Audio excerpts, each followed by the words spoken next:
नमस्कार, मैं हूं वंदना। आप देख रहे हैं स्पेशल रिपोर्ट। देश में लोकसभा चुनाव की तारीखों का ऐलान हो चुका है। सत्ता के लिए 11 अप्रैल से 19 मई तक 7 चरणों में चुनाव होंगे और 23 मई को नतीजों का ऐलान होगा। ऐसे में लोकसभा चुनाव के लिए सभी राजनीतिक दल एड़ी चोटी का जोर लगा रहे हैं।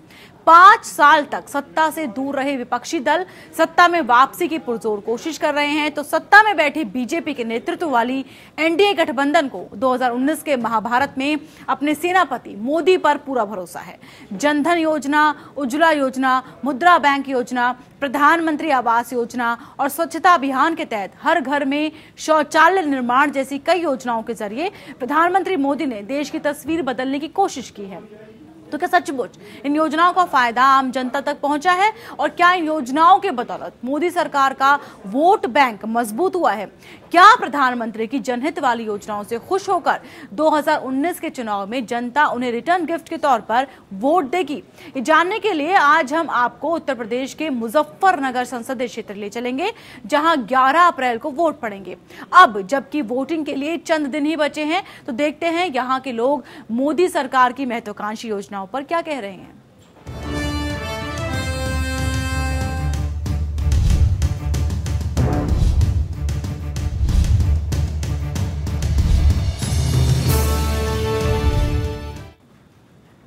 लोकसभा चुनाव में पहले चरण में 11 अप्रैल को वोट डाले जाने हैं पश्चिमी यूपी के मुजफ्फरनगर संसदीय क्षेत्र में। ऐसे में मुजफ्फरनगर में चुनाव प्रचार जोर से चल रहा है। मुजफ्फरनगर के वर्तमान सांसद संजीव बालियान को पश्चिमी उत्तर प्रदेश के बड़े जाट नेता के तौर पर देखा जाता है। हालांकि बालियान का राजनीतिक करियर ज्यादा लंबा नहीं है। 2014 के चुनाव में वो पहली बार सांसद बने हैं, फिर भी राजनीति में उनका कद तेजी से बढ़ा है। 2014 में यहां बीजेपी को जनता ने पीएम मोदी के सबका साथ सबका विकास के वादे की वजह से जीती थी और संजीव बालियान पहली बार सांसद बने थे। इस बार बीजेपी पीएम मोदी की लोक कल्याणकारी योजनाओं के भरोसे दावा कर रही है कि 2014 के चुनाव के वक्त पीएम मोदी ने जो वादा किया था उसे निभाया है। लेकिन क्या सचमुच मुजफ्फरनगर में पीएम मोदी की योजना धरातल पर उतर पाई है? क्या यहाँ की जनता को इन योजनाओं का लाभ मिल रहा है, जिससे खुश होकर वोटर बीजेपी को वोट के रूप में आशीर्वाद देगा? आइए देखते हैं। मुजफ्फरनगर में 2014 का चुनाव परिणाम पूरी तरह से ऐतिहासिक रहा और इस चुनाव ने देश के पहले चुनाव से लेकर अब तक की जीत के सभी रिकॉर्ड को ध्वस्त करते हुए 1.5 दशक के बाद मुजफ्फरनगर संसदीय सीट पर भगवा परचम लहराया। 2014 के चुनाव में बीजेपी ने मुजफ्फरनगर में मोदी लहर के सहारे जीत दर्ज की थी, तो 2019 में बीजेपी को पीएम मोदी की लोक कल्याणकारी योजनाओं का भरोसा है। बीजेपी को लगता है कि पीएम मोदी की कल्याणकारी योजनाओं से मुजफ्फरनगर में गरीबों और मध्यम वर्गों को बड़ा फायदा मिला है। ऐसे में इन योजनाओं के सहारे वो फिर से जीत का परचम लहराएगी। 2014 के लोकसभा चुनाव पर नजर डाले तो मुजफ्फरनगर सीट पर बीजेपी के प्रत्याशी डॉक्टर संजीव बालियान ऐतिहासिक जीत दर्ज करते हुए सांसद बने थे। 2014 के चुनाव में संजीव बालियान को 6,53,391 वोट मिले थे और उन्होंने अपने निकटतम प्रतिद्वंदी बीएसपी के निवर्तमान सांसद कादिर राणा को 4,11,050 मतों के अंतर से पराजित कर इतिहास रचा था। मुजफ्फरनगर संसदीय क्षेत्र में 5 विधानसभाएं हैं, जिसमें बुड़ाना, चरथावल, खतौली, सरधना और मुजफ्फरनगर सदर विधानसभा शामिल है। संजीव बालियान ने मुजफ्फरनगर संसदीय सीट से पहली बार किस्मत आजमाई और मोदी लहर पर सवार होकर बम्पर वोट से जीतकर सांसद बन गए। अब देखना है कि पीएम मोदी की जन कल्याणकारी योजनाएं उन्हें दूसरी बार जीत दिला पाती है या नहीं। दरअसल साल 2013 में मुजफ्फरनगर दंगे के बाद ही बालियान का एकाएक पार्टी में कद बढ़ता गया। कुटबा में राजनाथ सिंह और नितिन गडकरी की किसान रैली से उन्होंने टिकट मांगने की राह पकड़ी। हालांकि प्रत्याशी बनने की जंग में कई अड़चनें आई, लेकिन किस्मत ने बालियान का साथ दिया। उन्हें टिकट दिए जाने से जिले के पुराने कद्दावर नेता खफा हो गए, क्योंकि बीजेपी में बालियान का लंबा अनुभव नहीं था। मोदी लहर में लोकसभा चुनाव लड़े संजीव बालियान ने बीएसपी प्रत्याशी कादिर राणा को हराकर बड़े अंतर से जीत दर्ज की। हैरत की बात ये थी कि बालियान का राजनीति में ये पहला कदम था। जीत भी मिली और केंद्रीय मंत्री पद से भी नवाजे गए। ये तब हुआ जब इस इलाके से कई कद्दावर नेता मंत्री की दौड़ में थे। जाट बेल्ट में उन्हें कृषि मंत्रालय में राज्य मंत्री का दायित्व मिला, जिसे उन्होंने बखूबी निभाया। बाद में सरकार की नमामि गंगे की महत्वपूर्ण योजना में बालियान को जल संसाधन एवं नदी विकास राज्य मंत्री बनाया गया। हालांकि मोदी मंत्रिमंडल के फेरबदल में उन्हें मंत्री पद छोड़ना पड़ा और उनकी जगह जाट नेता के तौर पर बागपत सांसद डॉक्टर सत्यपाल सिंह को मंत्रिमंडल में शामिल किया गया। अब जबकि सांसद का कार्यकाल खत्म होने वाला है और 2019 में एक बार फिर लोकसभा चुनाव होने वाले हैं, तो संजीव बालियान के लिए मुजफ्फरनगर में बीजेपी की जीत को बनाए रखना अहम है। लेकिन क्या सांसद संजीव बालियान मुजफ्फरनगर में पीएम मोदी की तमाम कल्याणकारी योजनाओं को धरातल पर उतार पाए हैं, जिससे खुश होकर यहाँ की जनता उन्हें दोबारा चुने और केंद्र में फिर से बीजेपी की सरकार बन सके? ये बड़ा सवाल है। Bureau report.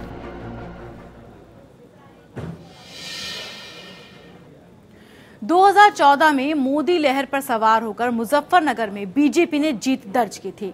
मुजफ्फरनगर के लोगों को प्रधानमंत्री मोदी से बड़ी उम्मीदें थीं। लोगों की उम्मीदों पर खरा उतरने के लिए प्रधानमंत्री मोदी ने कई लोक कल्याणकारी योजनाओं को बनाया, लेकिन क्या इन योजनाओं को मुजफ्फरनगर में ठीक से लागू किया जा सका है? और क्या इन योजनाओं में इतना दम है कि वो यहाँ के आम लोगों की जरूरतों को पूरा कर सके? हमारे साथ मौजूद हैं मुजफ्फरनगर के कुछ लोग, जिन लोगों को सरकार की योजनाओं का लाभ मिला है। आइए बात करते हैं इन लोगों से कि 2019 में लोकसभा चुनाव में इन लोगों का क्या रुख रहेगा। जी बताइए, कौन सी योजना का आपको लाभ मिला है? मोदी योजना और सिलेंडर मिला है। अच्छा, 2019 में चुनाव आ रहे हैं, लोकसभा चुनाव, तो क्या आप मोदी को रिपीट चाहते हैं या और कुछ रुख है? जी, हम चाहते हैं कि मोदी की सरकार आए। क्या कारण? कारण ये है कि देश के लिए अच्छा क्या है, और ऐसी सरकार ने कभी ऐसा नहीं किया है जैसा मोदी ने किया है। तो हर वर्ग को इसका लाभ मिल रहा है या कुछ नहीं? कुछ लोग ऐसे हैं जिन्हें नहीं मिला, नहीं सबको ही मिला है। तो सरकार कैसी चाहते हैं आप? दोबारा मोदी चाहते हैं या कुछ और है आपके? वो तो टाइम पे पता चलेगा। हम तो यही चाह रहे हैं। क्या आपका क्या रुख है? हाँ, मोदी को चाह रहे हैं। दोबारा क्या चाहते हैं आप? मोदी सरकार को। सरकार को? हाँ जी। 2019 में चुनाव होने हैं, तो किस तरह की सरकार, किसकी सरकार? मोदी सरकार ही चाहिए भैया। देश सुरक्षित है, हम भी सुरक्षित हैं, सब सुरक्षित हैं। अच्छा, कोई योजना का लाभ भी मिला? हाँ, सिलेंडर का लाभ मिला भैया। अच्छा, और क्या सुविधा मिली है मोदी सरकार की ओर से इस क्षेत्र? सारी ही सुविधा है, देश सुरक्षित है, पानी की टंकी भी रखी गई, यहाँ ये बन रहे कूड़ेदान भी, सारी सुरक्षा मिल रही। पहले भी किसी ने आके अच्छी सुरक्षा है। लाभ तो नहीं मिला, मतलब और सुविधा तो और मिली है ना। देश सुरक्षित है, भ्रष्टाचार खत्म हुआ है, आतंकवाद खत्म हुआ है और सबका सही साथ भी दिया है। तो चुनाव में किसकी सरकार चाहते हैं? मोदी सरकार चाहिए। सरकार से तो पूरी कॉलोनी के लिए ही लाभ है। 180 गैस कनेक्शन मिले और एक पानी का टैंक रखवाया गया सोलर ऊर्जा द्वारा जो संचालित है, और जी कूड़ेदान लगवाए जा रहे हैं, और आगे भी सरकार की जनधन योजना, बहुत सारी ऐसी चीजें हैं जो कॉलोनी में मिल चुकी है। तो चुनाव में क्या रुक रहेगा? चुनाव में तो हमारी कॉलोनी की तरफ से तो मोदी सरकार की ही इच्छा है। पश्चिमी यूपी के मुजफ्फरनगर पर जीत राजनीतिक रूप से बड़ा संदेश देती है। यही वजह है कि आजादी के बाद से हुए सभी चुनावों में यहां राजनीतिक दल अपनी पूरी ताकत झोंकते आए हैं। जाट बहुल इस इलाके को जाट लैंड के तौर पर जाना जाता है, लेकिन इन लोकसभा क्षेत्र में मुस्लिम वोटर्स की संख्या भी काफी है। यही वजह है कि चुनाव के वक्त ये दोनों मतदाता वर्गों का रुझान जिस पार्टी की ओर जाता है, जीत उसी की होती है। हालांकि वक्त वक्त पर यहाँ चुनावी समीकरण बदले भी हैं और इसका असर नतीजों पर भी देखने को मिलता रहा है। 2019 में यहाँ की जनता का चुनावी मूड कैसा है, ये जानने से पहले आइए आपको दिखाते हैं मुजफ्फरनगर में अब तक का चुनावी इतिहास क्या रहा है। एशिया की सबसे बड़ी गुड़ मंडी के साथ साथ मुजफ्फरनगर पश्चिमी यूपी की राजनीति का भी केंद्र है। जाट और मुस्लिम बहुल इस इलाके में जनता का वक्त वक्त पर सियासी मिजाज बदलता रहा है। आजादी के बाद जब 1952 में पहली बार लोकसभा चुनाव हुए तो मुजफ्फरनगर से कांग्रेस ने जीत दर्ज की। 1957 और 1962 में भी कांग्रेस के सुमत प्रसाद यहां से सांसद बने, लेकिन 1967 के चुनाव में मुजफ्फरनगर की जनता का रुझान वामपंथ की ओर गया और 1967 में मुजफ्फरनगर से सीपीआई के लताफत अली खान ने जीत दर्ज की। 1971 के चुनाव में भी यहाँ की जनता ने कम्युनिस्ट पार्टी पर ही भरोसा जताया और सीपीआई के विजयपाल सिंह यहाँ से सांसद चुने गए। 1977 में जब देश भर में आपातकाल की वजह से कांग्रेस सरकार के खिलाफ गुस्सा था और इसके विरोध में विपक्षी दलों ने देश भर में आंदोलन चलाया था, तो मुजफ्फरनगर भी इससे अछूता नहीं रहा। यही वजह थी कि 1977 के चुनाव में यहाँ की जनता ने भारतीय लोकदल के सईद मुर्तजा को अपना सांसद चुना। 1977 के लोकसभा चुनाव में जनता पार्टी की सरकार बनी, लेकिन आपसी खींचतान की वजह से महज 2.5 साल में ही सरकार गिर गई और देश में मध्यावधि चुनाव की नौबत आ गई। साल 1980 में जब मध्यावधि चुनाव हुए तो मुजफ्फरनगर से जनता पार्टी सेक्युलर के गयूर अली खान ने जीत दर्ज की, लेकिन 22 साल बाद एक बार फिर से मुजफ्फरनगर में सियासी हवा कांग्रेस के पक्ष में बही।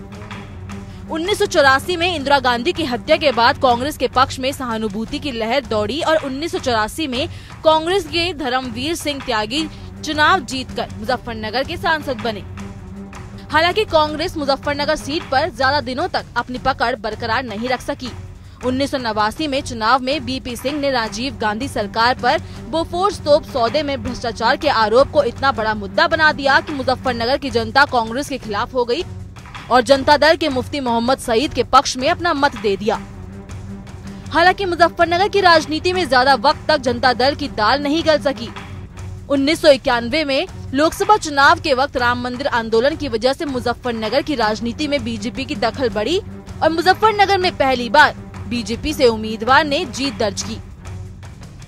1991 में बीजेपी के नरेश कुमार बलियान सांसद चुने गए, तो 1996 और 1998 में भी यहाँ की जनता ने बीजेपी के सोहनवीर सिंह को अपना सांसद चुना। 1999 के चुनाव में मुजफ्फरनगर की जनता ने एक बार फिर से कांग्रेस की ओर रुख किया और 1999 के चुनाव में कांग्रेस के एस सेजुजमन को चुनाव में जिताया गया। लेकिन 2004 में यहाँ की जनता ने समाजवादी पार्टी को पहली बार आजमाया और सपा के मुनव्वर हसन ने यहाँ से जीत दर्ज की। इसी दौर में मुजफ्फरनगर की राजनीति में बहुजन समाज पार्टी तेजी से उभरी और जब 2009 के लोकसभा चुनाव हुए तो बीएसपी के कादिर राणा ने मुजफ्फरनगर सीट पर कब्जा कर लिया। पिछले कुछ चुनाव में तेजी से बदल रहे मुजफ्फरनगर के सियासी माहौल के बीच 2014 का चुनाव बीजेपी के पक्ष में गया। 2014 में बीजेपी के संजीव बालियान रिकॉर्ड वोट से मुजफ्फरनगर के सांसद चुने गए। 2014 के चुनाव में यहाँ की जनता ने बीजेपी पर भरोसा जताया था, लेकिन क्या 5 साल बाद आज वो भरोसा बरकरार है? ये बड़ा सवाल है, क्योंकि इसी भरोसे के आधार पर 2019 के लोकसभा चुनाव में यहाँ के सियासी इतिहास में नया अध्याय लिखा जाएगा। Bureau report.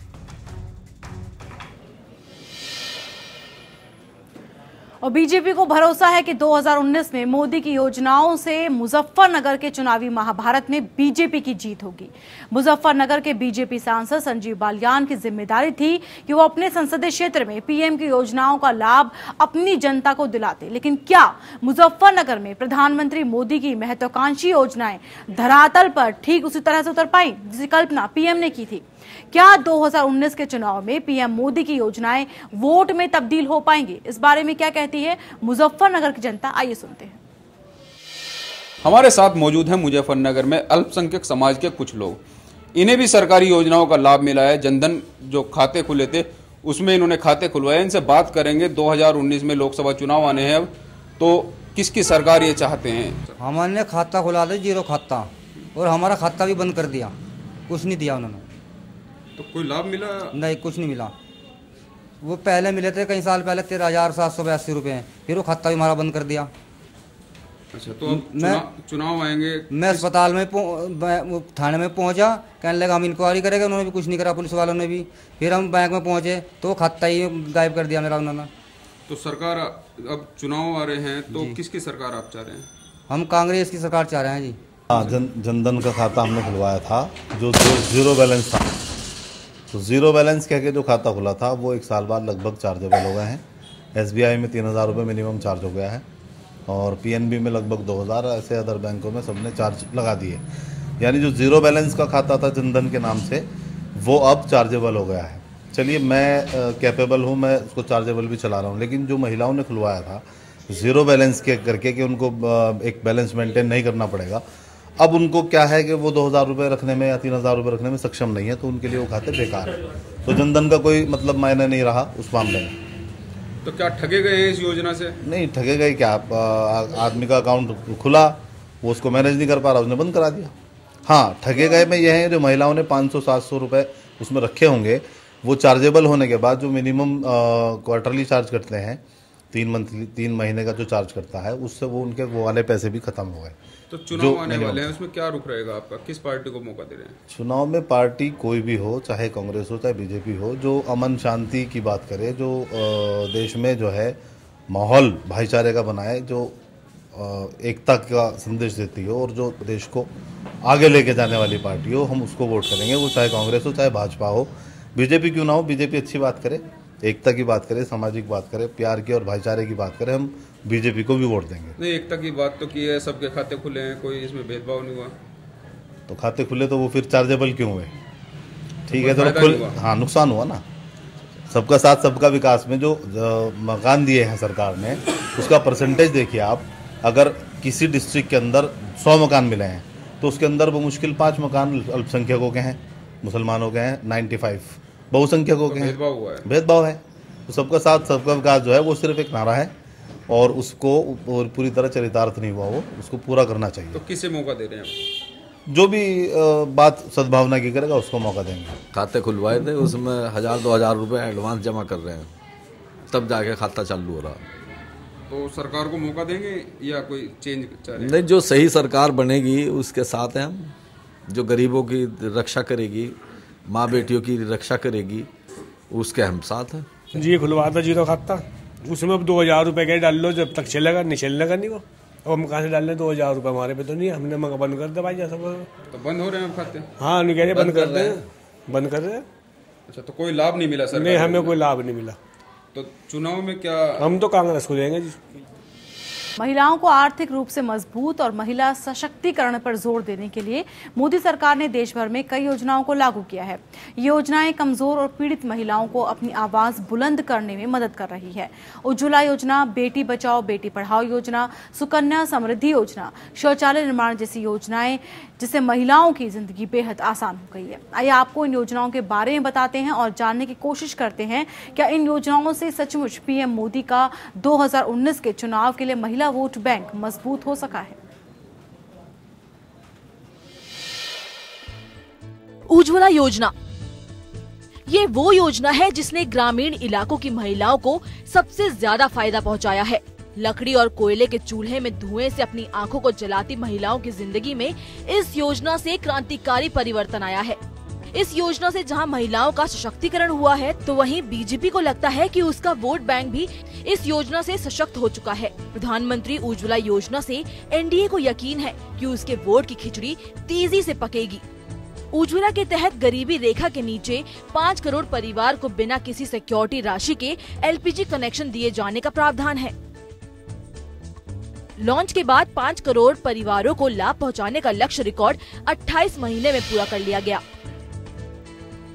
जिसके बाद इस वित्त वर्ष के दौरान इस योजना का लक्ष्य 8 करोड़ परिवार कर दिया गया है और केंद्रीय बजट से योजना के लिए 12,800 करोड़ रुपए का प्रावधान किया गया है। पीएम मोदी उज्ज्वला योजना को 2019 में तुरुप का पत्ता मानते हैं और बीजेपी का चुनावी समीकरण बहुत हद तक इस योजना पर निर्भर है। बेटी बचाओ बेटी पढ़ाओ योजना, आज बेटियां जीवन के हर दिशा में अपने कौशल का परचम लहरा रही है। बेटियां आज किसी भी मायने में बेटों से कम नहीं और अगर उन्हें जरूरी सुविधाएं दी जाए तो वो बेटों से आगे निकलने का सामर्थ्य रखती है। बेटियों को पढ़ाने और बढ़ाने के लिए प्रधानमंत्री मोदी ने 22 जनवरी 2015 को हरियाणा के पानीपत से बेटी बचाओ बेटी पढ़ाओ योजना की शुरुआत की है। 100 करोड़ रुपए की शुरुआती राशि के साथ ये योजना देश भर के 100 जिलों में शुरू हुई थी। इस योजना का लक्ष्य लड़कियों को पढ़ाई के जरिए सामाजिक और वित्तीय तौर पर आत्मनिर्भर बनाना है। पीएम मोदी की कोशिश है कि इस योजना से महिलाओं का सशक्तिकरण कर दुनिया में उसे वो मुकाम दिलाया जाए जिनकी हमारी बेटियां हकदार है। सुकन्या समृद्धि योजना, दरअसल ये योजना बेटी बचाओ बेटी पढ़ाओ योजना का ही विस्तार है, जिसका मकसद देश में बेटियों के लिए सकारात्मक माहौल तैयार करना है। इस योजना की शुरुआत पीएम मोदी ने 22 जनवरी 2015 को ही की थी। इस योजना में 10 साल तक की लड़कियों का खाता खोला जा सकता है। इसमें बेटी के नाम से बैंक खाता खोलने पर सबसे अधिक 9.2% का ब्याज मिलता है। इससे इनकम टैक्स में छूट मिलती है। इस खाते की मैच्योरिटी खाता खोलने की तारीख से 21 साल या फिर बेटी की शादी की तारीख जो भी पहले आ जाए वो होती है। इसमें शुरुआती जमा राशि 1000 रुपए है, जबकि अधिकतम 1.5 लाख रुपए तक जमा किया जा सकता है। प्रधानमंत्री मोदी की इस योजना से बेटियों को बड़ा फायदा मिला है और पीएम मोदी की उम्मीद है कि इस योजना से प्रभावित होकर लोग 2019 में भी उन्हें ही चुनेंगे। शौचालय निर्माण योजना। वैसे तो ये योजना सभी लोगों के लिए है, लेकिन शौचालय निर्माण योजना से सबसे ज्यादा फायदा महिलाओं को मिला है। इस योजना से अब महिलाओं के लिए घर में शौचालय बन गए हैं और उन्हें खुले में शौच की जिल्लत और मजबूरी से निजात मिल रहा है। यही वजह है प्रधानमंत्री नरेंद्र मोदी ने शौचालय को इज्जत घर का नाम दिया है और उन्हें यकीन है कि 2019 के महाभारत में जनता बीजेपी को वोट देकर उनकी इज्जत बचाएगी। पीएम मोदी ने स्वच्छ भारत मिशन को 2 अक्टूबर 2014 को लॉन्च किया था और 2 अक्टूबर 2019 तक इस योजना के तहत ग्रामीण क्षेत्रों में पूर्ण स्वच्छता का लक्ष्य तय किया गया है। इस योजना के तहत ग्रामीण परिवारों को घर में शौचालय बनाने के लिए 12,000 रुपए देने का प्रावधान है। ये रकम दोनों केंद्र सरकार और राज्य सरकारें एक तय फॉर्मूले के तहत देती है। केंद्र सरकार के आंकड़ों के मुताबिक 31 अगस्त 2018 तक 88.9% ग्रामीण इलाकों में शौचालय निर्माण का काम पूरा कर लिया गया है। योजना को 2014 में लॉन्च करने के बाद से अभी तक 7.94 करोड़ से अधिक शौचालयों का निर्माण किया गया है। ये निर्माण 19 राज्यों के 419 जिलों में 4.06 लाख गाँव में किया गया है और इस गांव को खुले में शौच से मुक्त किया जा चुका है। इन योजनाओं के अलावा कई और योजनाएं हैं जिनसे देश भर की महिलाओं के सशक्तिकरण की उम्मीद की जा रही है, लेकिन ये भी देखना जरूरी है कि क्या इन योजनाओं को जमीन पर ठीक से उतारा जा सका है, क्योंकि इन योजनाओं का क्रियान्वयन अगर ठीक से नहीं होगा तो ये योजनाएं भले ही कितनी अच्छी क्यों ना हो, इसका फायदा आम महिलाओं तक नहीं पहुंच पाएगा। इन योजनाओं का महिलाओं को कितना फायदा है, आज हम इसकी ही तहकीकात करेंगे। Bureau report. और इस बुलेटिन में फिलहाल इतना ही। नमस्कार।